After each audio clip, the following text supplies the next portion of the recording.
좋은 아침입니다. 서창원 목사입니다.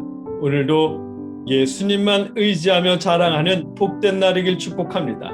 오늘 이 아침에 우리가 함께 읽고 나누려는 하나님의 말씀은 마태복음 23장 29절로 33절까지의 말씀입니다. 제가 읽어드리겠습니다.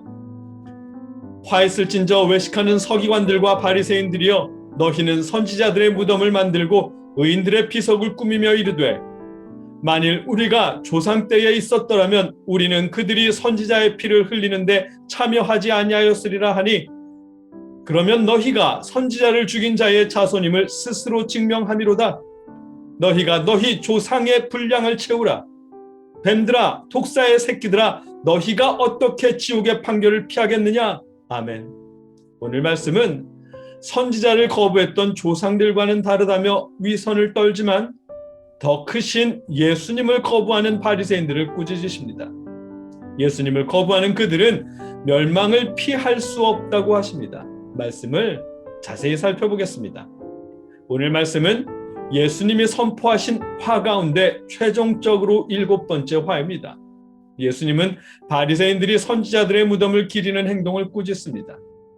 화 있을진저 외식하는 서기관들과 바리새인들이여, 너희는 선지자들의 무덤을 만들고 의인들의 비석을 꾸미며 이르되. 아멘. 유대인들은 역사상 중요 인물의 무덤을 꾸미고 기렸다고 합니다. 사도행전 2장 29절을 보더라도, 형제들아, 내가 조상 다윗에 대하여 담대히 말할 수 있노니 다윗이 죽어 장사되어 그 묘가 오늘까지 우리 중에 있도다. 아멘. 다윗 왕의 무덤이 예수님 시대에까지 관리되고 있었습니다. 유대 문호는 선지자나 역사적 인물들의 무덤을 만들고 기리는 것을 금지했습니다. 의로운 사람들을 위하여 무덤을 만들지 말라는 말로 명확히 했습니다. 그럼에도 바리새인들은 의로운 사람들과 선지자들의 무덤을 기념하기도 하고 간혹 무덤 곁에서 성자 제의를 행하기도 했다고 합니다. 왜냐하면 자신들은 조상들처럼 선지자를 박해하는 일 따위 하지 않았을 것이라는, 자신들이 더 신실하다는 사실을 드러내기 위해서였습니다. 그 사실을 예수님은 만일 우리가 조상 때에 있었더라면 우리는 그들이 선지자의 피를 흘리는데 참여하지 아니하였으리라 하니. 아멘. 이라며 말씀하셨습니다. 바리새인들이 선지자들의 무덤을 꾸민 이유는 조금 전에도 언급했듯 자신들은 선지자들의 죽음과 무관하며 선지자들의 가르침을 따르고 선지자들을 존경하는 마음을 드러내기 위해서였습니다. 자신들은 조상들과 다르게 선지자들을 거부하지 않고 선지자들을 존중하며 자신들은 조상들보다 더욱 경건하다고 드러내기 위해서였습니다. 그 모습은 그런즉 너희가 선지자를 죽인 자의 자손임을 스스로 증명하리로다. 아멘. 오히려 선지자를 죽인 사람들의 자손임을 드러내는 결과가 되었습니다. 선지자를 죽이는 일에 조상들처럼 참여하는 일은 없었을 것이다 라는 그들의 말은 자신들이 선지자를 죽인 자들의 자손임을 말로 고백하는 일입니다. 아울러 하나님이 보내신 예수님과 그의 제자들을 거부하며 선지자를 죽인 자들의 자손임을 행동으로도 증명하고 있었습니다. 예수님은 그래서 바리새인들에게 너희가 너희 조상의 분량을 채우라. 아멘. 그들의 조상들처럼 선지자를 죽이고 박해하는 일들을 계속하라고 말씀하십니다. 좀 더 쉽게 번역된 공동번역을 보면 더 명확합니다. 그러니 너희 조상들이 시작한 일을 마저 하여라. 아멘. 조상들이 하던 것처럼 선지자를 거부하고 죽이는 일을 마저 하라는 말씀입니다. 바리새인들은 스스로 율법을 준수하는 것으로 의롭게 될 수 있다고 여겼고 사람들 보기에 겉으로는 의로운 모습을 꾸며낼 수 있었습니다. 그러나 예수님을 거부했기에 그들의 내면은 여전히 위선과 불법이 가득했습니다.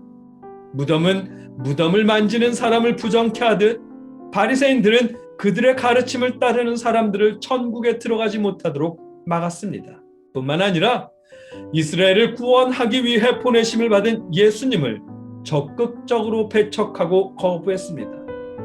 조상들이 선지자를 거부했던 것처럼 그들도 예수님과 그의 제자들을 거부했습니다. 그 결과 뱀들아 독사의 새끼들아 너희가 어떻게 지옥의 판결을 피하겠느냐. 아멘. 예수를 거부하는 그들은 지옥의 판결을 피할 수 없다고 말씀하십니다. 선지자를 거부하던 조상들처럼 멸망을 초래하게 될 뿐입니다. 예수님은 그 사실을 말씀하시며 바리새인들을 꾸짖으십니다. 오늘 본문의 말씀입니다. 말씀을 정리하면 예수님은 오늘 본문까지 7번의 화를 선포하시며 바리새인들과 서기관들의 위선을 꾸짖었습니다. 겉은 경건한 척 율법을 준수하며 의로운 사람처럼 행하고 자신들은 과거 선지자를 거부했던 조상들과는 다르다고 주장하지만 결국은 똑같은 자들일 뿐입니다. 오히려 선지자들을 거부했던 조상들보다 하나님의 독생자 예수님을 거부한 그들은 더 심각한 모습입니다. 하나님의 심판을 피할 길 없다며 예수님은 말씀하신 것입니다. 이 말씀을 통해 우리에게 깨닫게 하시는 것이 있습니다. 그것은 위선으로는 심판을 면할 수 없다는 사실입니다. 심판을 면하는 길은 예수님을 믿는 것뿐이라는 사실입니다. 예수님이 화를 선포하신 대상은 율법 준수만으로 의롭게 될 수 있다고 여기며 최대한 경건한 모양을 꾸미는 그들의 위선이었습니다. 그들이 자신들의 의를 의지하며 의로운 척 위선을 행하고 예수님을 거부하는 한 그들은 심판을 면할 수 없습니다. 그들이 심판을 면하는 방법은 스스로 죄인됨을 고백하고 회개하며 예수 그리스도를 영접하는 것뿐입니다. 우리도 마찬가지입니다. 우리가 의롭게 되는 방법은 예수님을 믿는 것뿐이고 우리가 멸망으로부터 구원에 이르는 방법 역시 예수님을 믿는 것뿐입니다. 우리의 직분, 우리의 신앙 경력은 우리의 의로움을 증명할 수 없고 우리의 자랑이 될 수도 없습니다. 우리의 자랑은 로마서 3장 27절처럼 그런즉 자랑할 데가 어디냐 있을 수 없느니라 무슨 법으로냐 행위로냐 아니라 오직 믿음의 법으로니라. 아멘. 우리의 자랑은 예수 그리스도를 믿는 믿음으로 의롭게 된다는 믿음의 법뿐입니다. 바라기는 저와 여러분이 자신의 경건을 자랑하지 않고 믿음을 자랑하지 않고 직분을 자랑하지 않으며 오직 예수 그리스도의 이름을 믿고 의지하며 자랑하는 하나님의 신실한 자녀들일 수 있기를 주님의 이름으로 축복합니다. 함께 기도하겠습니다.